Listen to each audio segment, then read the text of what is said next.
the Northwestern region. Welcome to another one of our AgChem Farmers Zoom training sessions. Today we'll be looking at some of the softer chemistries offered by AgChem Plant Limited that will help you, the farmers, control some of the pests and diseases that you may encounter in your field. We'll first take a look at some of the key terminologies that we'll need to be focused on in order to get a better appreciation of why we choose softer chemistries. And then we'll go into the specific products such as Reefers, Botanical Guard, Carrigold, Garland, and PreHarvest today. So first, IPM. What is IPM? Now, IPM is a terminology that has been going around for decades. And it's basically a broad-based approach that involves different strategies to keep the pest population below a certain level. So at no one time are we aiming to zero the field and see no pest. It's just to keep the pest threshold below a particular level that the impact of the pest does not affect the crop that we're growing. So we're very mindful of the term IPM. Good. Slide.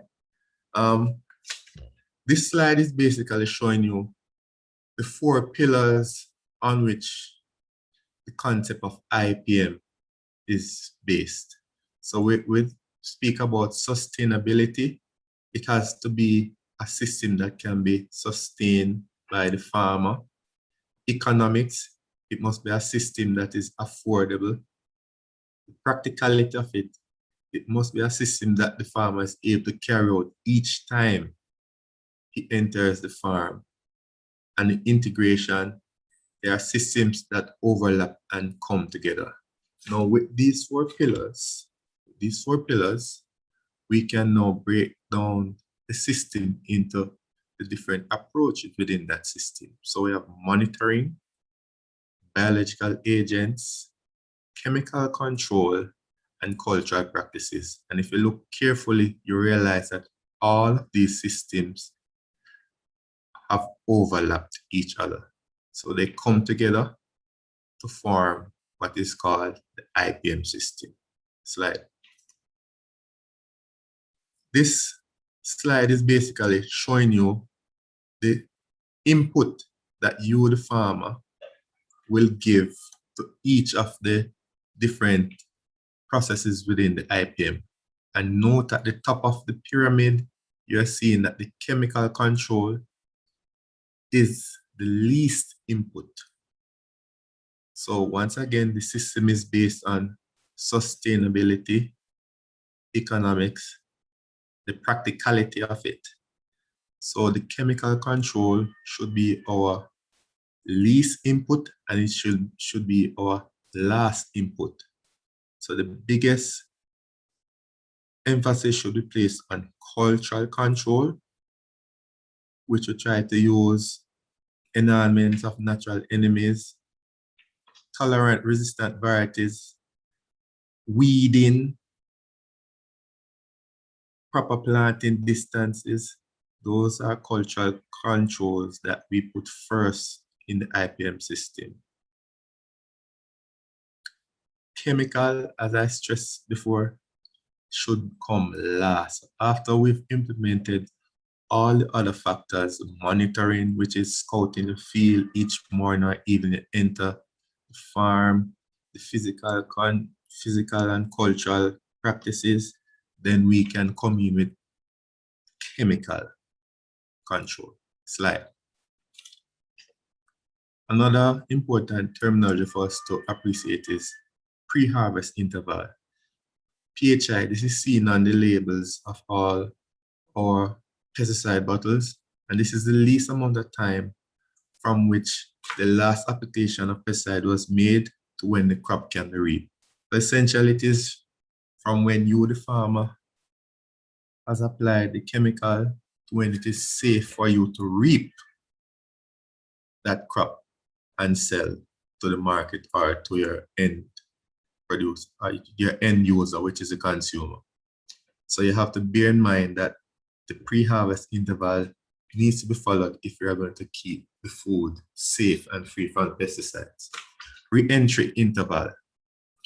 This is the amount of time that has passed from when you have sprayed the pesticide to when it is safe for you to now enter the field without any protective gear. So this doesn't have anything to do with the reaping of the crop. This is with regards to your safety. Once you've sprayed the pesticide, the time when it is now safe for you to re-enter that field without any safety gear. So that means within that period, you are not supposed to be carrying out any other practice within the field. So you shouldn't be watering, you shouldn't be scouting, you shouldn't be applying any fertilizer until that re-entry interval has elapsed. Very important for your own safety, farmers. Slide. MRLs. Now, MRL speaks specifically to the highest amount of pesticide residue that is acceptable in foods. So this again speaks to the safety of the food for the consumer. And bear in mind, this is how we are able to say a particular pesticide is safe for use on a particular crop. And this is how we come up with concentration dosage that you, the farmer, is supposed to be using if you are to achieve the correct MRL for that particular product. Slide.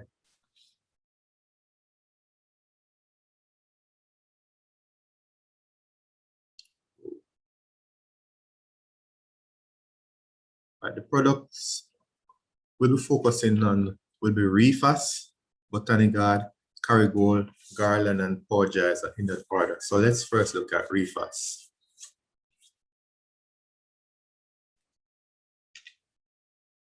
Slide. All right, Reefers is one of our products, and it is a contact insecticide, miticide, and fungicide. So we have a 3-in-1 product, and it controls a wide range of soft-bodied insects. It is applied foliarly, and it is essentially a soap, a safer soap, so to speak. It's potassium oleate. So what it does, it traps, coats the pests, soft-bodied insects, and suffocates them. So it blocks their tracheae so they're unable to breathe. So here we have the wide range of insects that are controlled by Reefers, aphids, mealybugs, whiteflies, whipscales, you name it. And the product is also curative for the control of powdery mildew. Now, this is a fungus that is prevalent, particularly in greenhouses where you have that buildup of humidity. And for those farmers who are familiar with the greenhouse system, you'll know that this is formed on the leaves, underleaves of the plants within the greenhouse, and you see that powdery mildew, as the name suggests, forming. This is a very good product for such a problem. Reefers, to note also, is a product that can be used when the farmer is in production mode. So you're looking for that product, a softer chemistry that will enable you a shorter pre-harvest interval so that you can continue to apply pesticide, but then be able to reap within a safe time. Very important that we are mindful of that. So you may have been using harsher products or miticides in the growth and developmental stage, but now that you're reaping, you want also to be able to control the pests, but at the same time, be able to reap. So Reefers offers that flexibility of control while at the same time giving you, the farmers, a short pre-harvest interval of 3 days in which to reap. And we have it in the sizes that you see here: 120, 500 milliliters, a liter, and up to a gallon. And the application rate is 76 milliliters, or basically 5 tablespoons to the gallon. Here we are showing control of whiteflies in sweet pepper with the use of Reefers. All, as I mentioned before, it's like a safer soap, so you know that the pests have all been coated and they are now sticking to the leaves. That is the nature of Reefers. It coats the plant leaves and the pests and prevents them from breeding. So that's why you see them sticking to the leaves like this. Slide.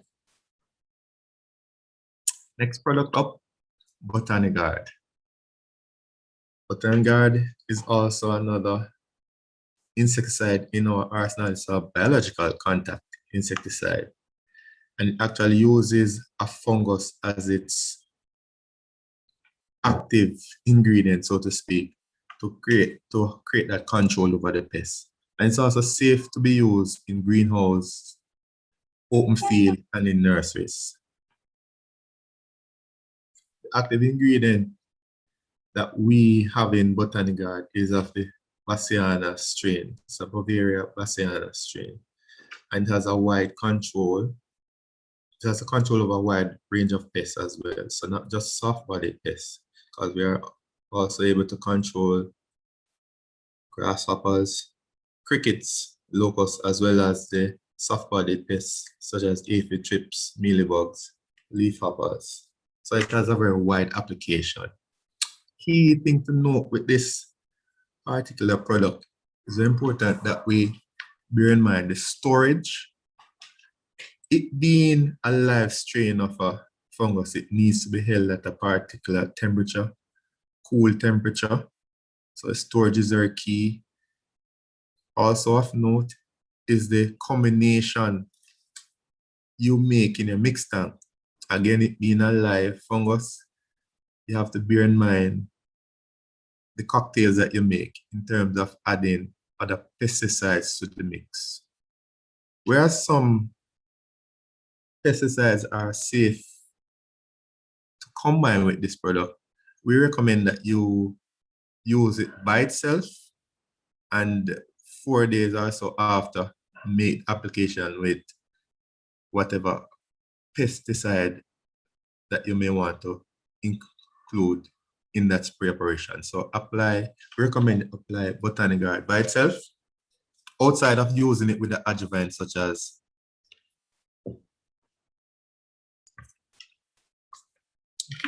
or other adjuvants that we have.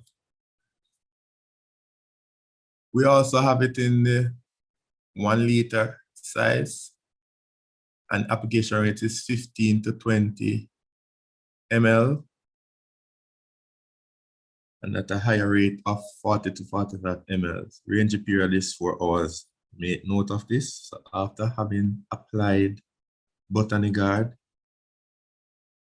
4 hours after application is the time that you are now able to re-enter that field to do any other culture practice that you want to carry out. So again, of note, we recommend that you spray Botanical Guard by itself, not to combine it with other pesticides. Apart from, as I mentioned before, or adjuvants like Breakthrough, it is safe to be used with that, or Exit, safe to be used with those adjuvants.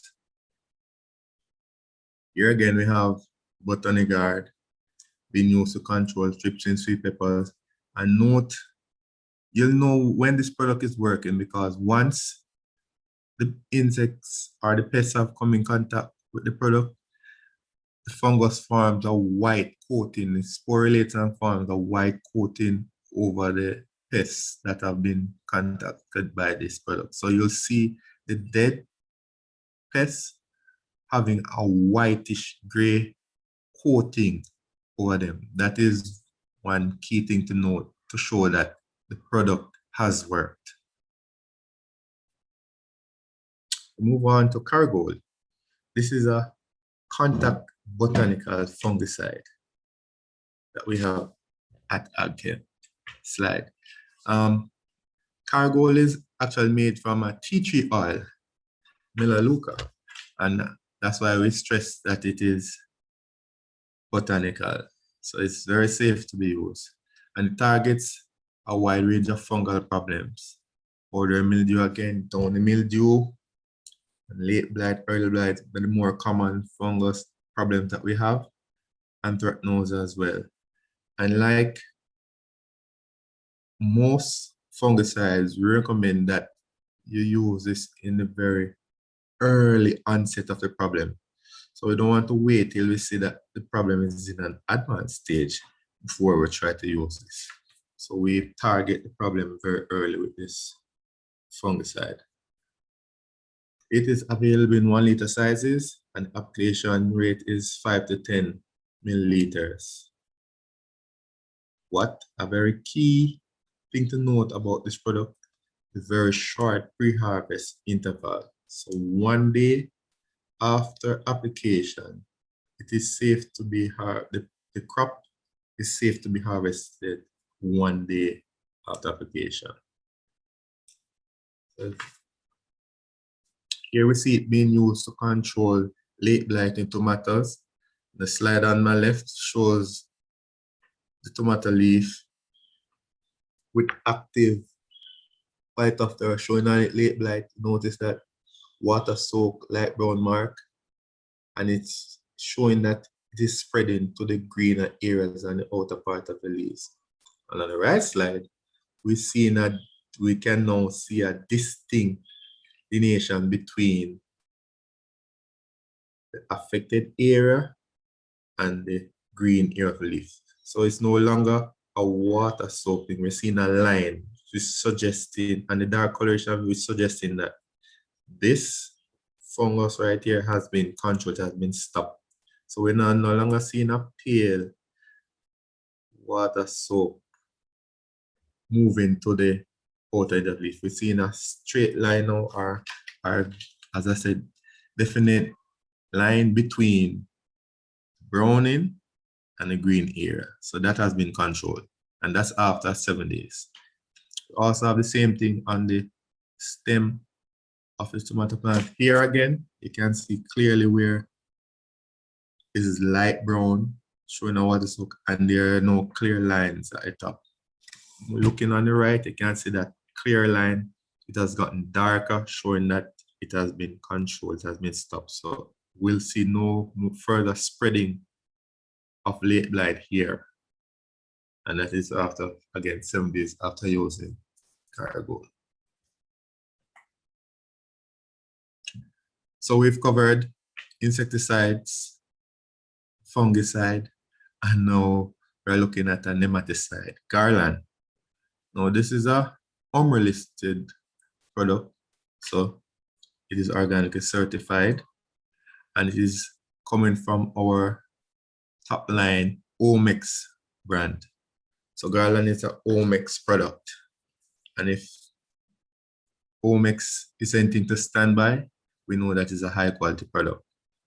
It's also a soil ameliorant, meaning we can use it to improve the soil condition. So first, it's a garlic-based nematicide. So the active ingredient in this is actually garlic. And it has a high sulfur content as well. And this offers some biostimulant effect because it now enables sulfur to move through the plants, and that will offer some green regarding to photosynthesis.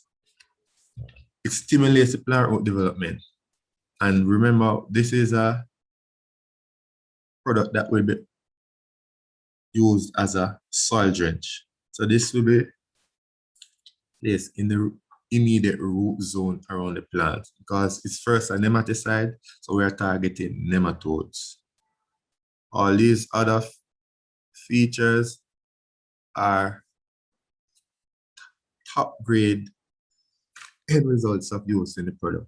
So it's first a nematicide, and then all these other things are benefits of using it as a nematicide, as a soil ameliorant. improving the sulfur content, activating the plant cytokines. And once we activate plant cytokines, we know we're speaking about lateral growth, development of buds, things like that. Stimulates plant root development. Slide. So as mentioned before, it's made from garlic and it's recommended to be used on solanaceous and cucurbits, so tomatoes, peppers, cucumbers, melons, potatoes, bananas. And important crop of note here would be bananas, because these are a lot of times we have problems with borers. As mentioned before, it can be used as a soil ameliorant, so it can help to build up the soil. So therefore, once we have the condition or the soil around the root zone in a favorable condition, the plant is now able to better use the nutrients that you will now apply to the soil by a fertilizer or nutrients that already were existing in the soil. So you have an added benefit of it being an nematicide as well. It's offered in 250, 500 ml and a liter size as well. And we can use it in stages. So at the first application, we use that transplanting. We use that 30 milliliters, roughly 2 tablespoons to the gallon. And then as a root drench, once that plant has climatized and is now growing in the field, we can go in and use it as a root drench at 7 to 14 days intervals at a rate of 15 milliliters, which is a tablespoon to the gallon. So this is not a one-off application.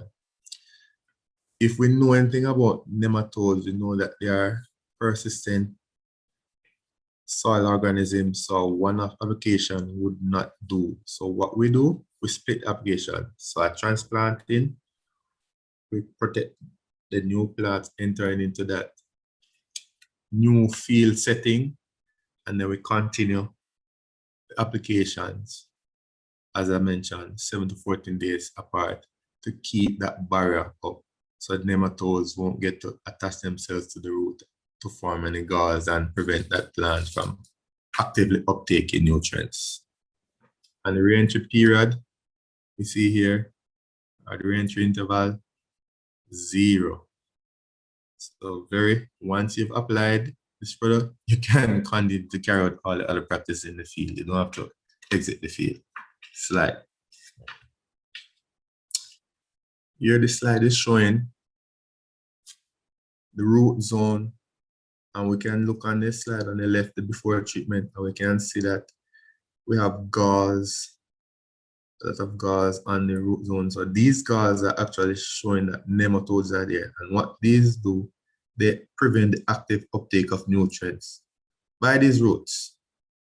So one of the first symptoms you will observe, or signs rather, you'll observe of a plant being affected by nematode is that you'll see that overall wilting or yellowing of the plants, and that will suggest that the plant is not feeding. If it was a plant in production, you would see a drastic reduction in fruit size, plant wouldn't be flowering as much, and upon looking at that root, you will see the galls. And on the other side, here we have even a clearer image of the galls in lettuce. Very, very, very clear. So for farmers who have ever seen this kind of situation in your field, this is indicative of a nematode infestation, high nematode infestation.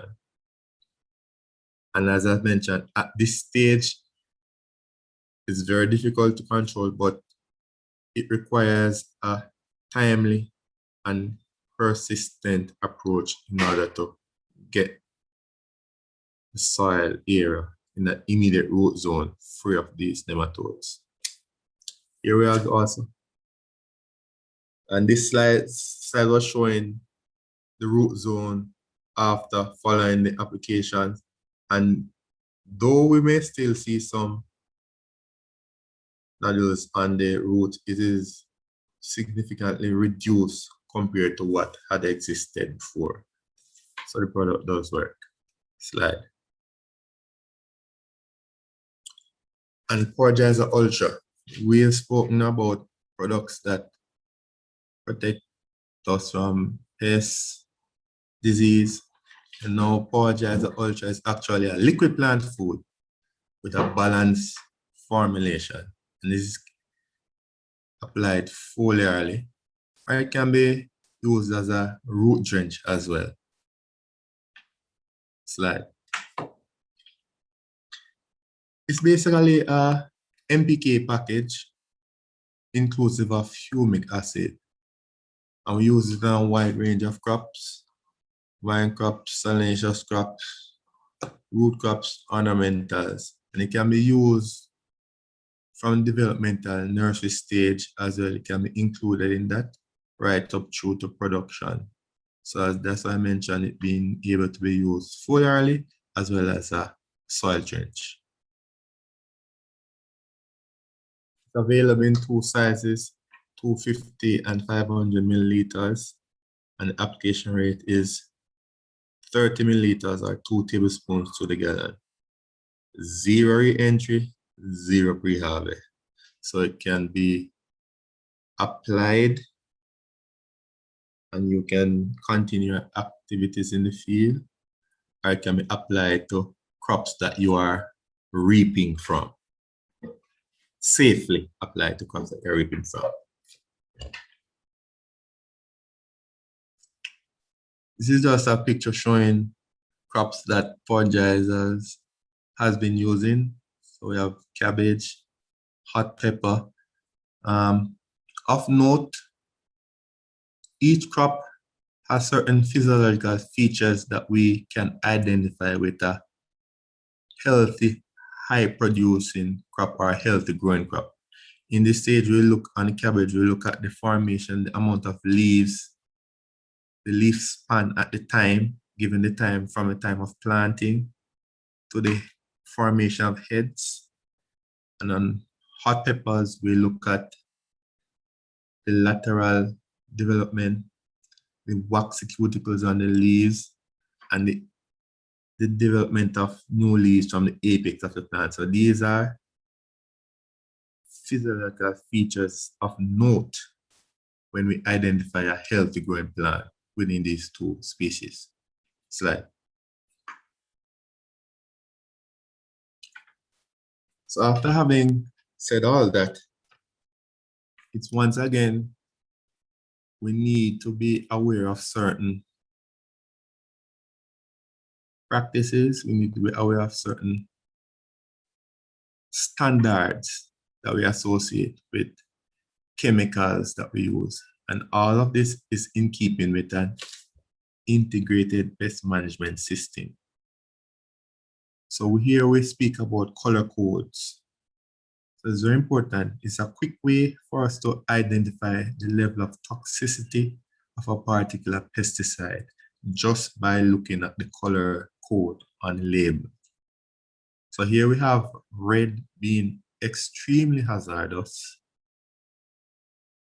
yellow being moderately hazardous or moderately toxic, blue slightly toxic, green caution. No, all pesticides, whether it be red colored or green colored label, need to be handled with care and need to be handled using proper protective gears. Slide. When we speak about proper protective gears, we mean proper protective gears. So for farmers who use a dust mask when a respirator is needed, that is not a proper protective gear. The name dust mask suggests that it protects against dust. Using a pesticide in the field requires the use of a respirator. And we see here we have gloves, rubber gloves, tall enough rubber gloves to protect the arm. We have boots again, rubber of choice. And the reason why we stress rubber is because if there were to be any spills, it's safe to be washed off, whereas a leather shoes would be prone to absorbing that chemical that you may now touch again with your hands when removing the shoes. So rubber shoes is the shoes of choice. A face shield or goggles, and then a coverall. So these are basic PPE, personal protective equipment, that we should be donned with when carrying out any spray application within the field. Slide. To give us a clearer look on what I'm speaking about, I've included this slide. Some of these protective equipment might not speak to farm applications, but you can look on the slide and see ones that are practical to your application. So again, we have rubber gloves, and then the gloves should be tall enough to protect the forearm. Goggles, face shield for farmers. Respirators. This is a full face respirator. This is a half face. These two are accepted. The key thing about this respirator, full face, you would not need to wear any eye protection because this is a full face. It has a screen which covers the face, so this is a very good one. No to these. These are dust masks, and what I mentioned before, if we are carrying out any spray application, these would not, and I repeat, not be suitable for that. This is where we are. Respirators. Clothing, coveralls, yes. Footwear, tall rubber shoes. No to this. Tall rubber shoes you're able to tuck your pants in, or rather put your pants over. So your coverall should cover the boot, and it should be of a rubber material. So this is how the farmer in his coverall over the shoes, as I mentioned, over the shoes to protect anything from going in the boot. Respirator, head protection, rubber gloves. Slide.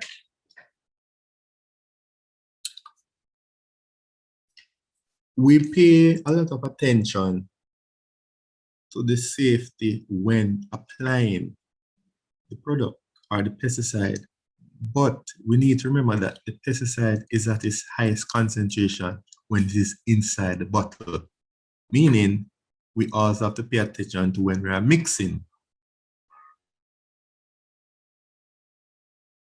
or when we are handling the product outside of the field application. So before you even start to spray, we should be donning our PPEs when handling. So that's when we are mixing. So when you're opening the bottle, you should already have on your rubber gloves, you should already be in your respirator, have your boots and coveralls on. When you're throwing it in the drum or in the sprayer or mixing, all those gears should be on and ready. That makes no sense. You open the bottle, inhale that strong, inhale that smell, and then put on the respirator when you apply. You have already inhaled it, or some of the product may splash on your hand before you're ready to put on the glove to spray. So always get ready, put on proper PPE before any handling of the chemical, before spraying. Slide. And here we have our agronomists right across the island. Eastern side, we have Mr. Dennis Leckie, Mr. Jonah Johnson.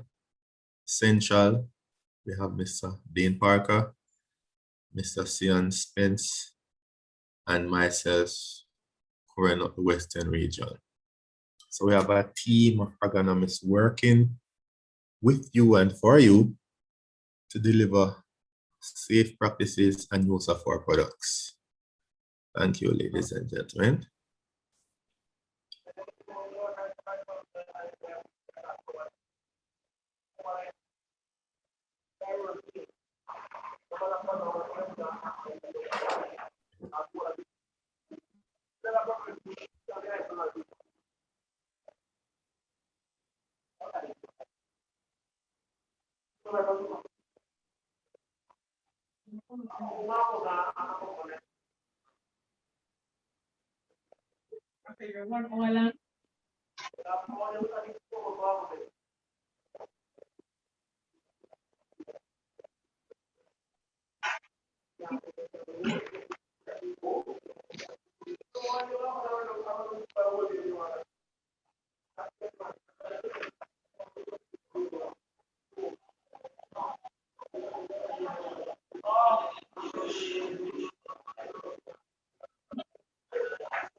All right, so we have two questions for the farmers listening. And you have the chance of winning some of our products that we just mentioned, Power Giza, Reefers, if you can answer these questions. And you have to respond, in the chat group. Right. So if you know the answer to these questions, respond in the chat. First question, what is the meaning of PHI? What is the meaning of pre-harvest interval? What do I mean by pre-harvest interval? When you read that on the bottle, what does it mean? Second question, what does a yellow colored label mean? So when you go into a store and you see a particular pesticide with a yellow label, what is that saying to you, the farmer? So two questions, and I repeat. First one, what is the meaning of pre-harvest interval? Second question, what does a yellow colored label mean? And you have to answer in the chat group. Thank you.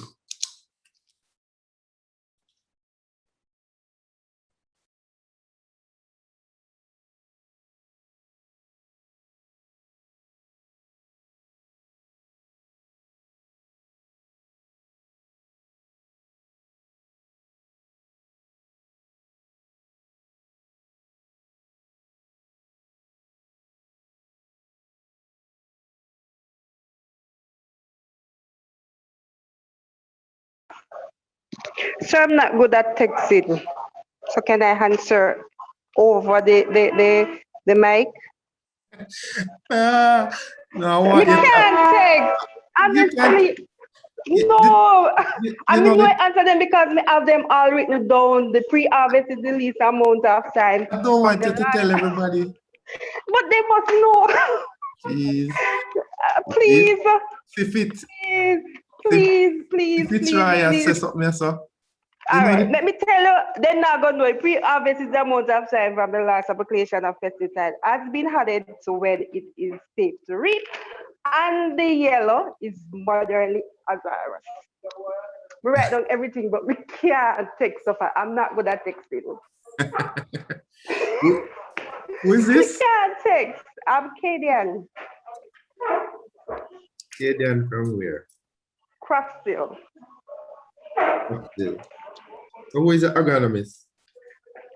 Mr. Parker. Mr. Parker. All right, Kadian, we'll see what we can do for you. You break protocol, you know. I know, but me can't text. Me I try to text and they come like to me and they just a share. Me can't, no. Me can't do it. Mr. Parker is a good agronomist, so I'm supposed to, I think he will do something for you, all right? Hopefully. All right, then. All the best, Kadian. Thanks for listening, man. Okay. Cool. Bill? Yes? So Fitzroy is answering in the chat. He says, Fitzroy Delaney, he says, Yes. PHI minimum period before harvest. Yeah, I know why I respond to that. And Evangelist Livingston says, pre-harvest interval is the period from spraying to harvest.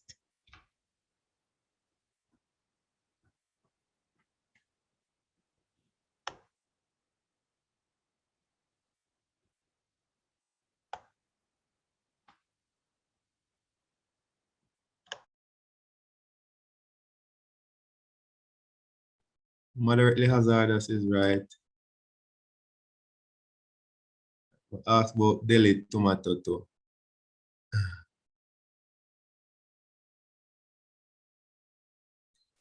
All right, Mr. Delaney.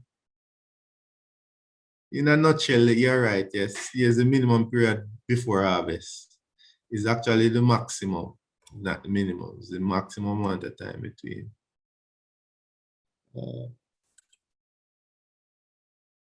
Mr. Livingston, it is moderately hazardous. Yellow, yes.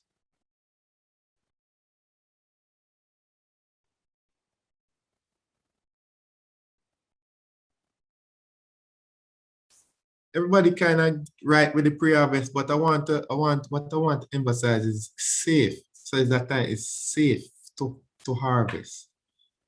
Because we can't spray it and we just so we can't say it's the period from spring to harvest. We can't spray it and harvest it. No. That doesn't necessarily mean it's safe. So it's important to stress that from the time of spraying to when it's safe to harvest, or when we can safely harvest. It's very important that we include the safely. All right, it's in, so look if I'm correct now, sir. We finally completed, so look if I'm correct. The exact same thing I tell you because I have them all. Katie and Mr. Parker, we handful with them. Pre-harvest. Oh, you know, so, oh God, you must say that me. Okay, yes, you are correct. Yeah, and a bunch of other people. So, yes, so he'll get back to you. We'll get back to you and let you know. So, you have something in the mix. So, don't let him up when him see you. And I guess they'll let him have your thing since you know him that much well, and he'll let you get what is due to you. All right, Kadian? Thank you. You're welcome, Phil.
All right, Mr. Livingston, if you're still here with me, just put your number in the chat and we'll get back to you regarding the daily seeds. And that goes for you to Kadian and all the other winners. Phil, just put your number in the chat so we can contact you and give you your prizes that you've won.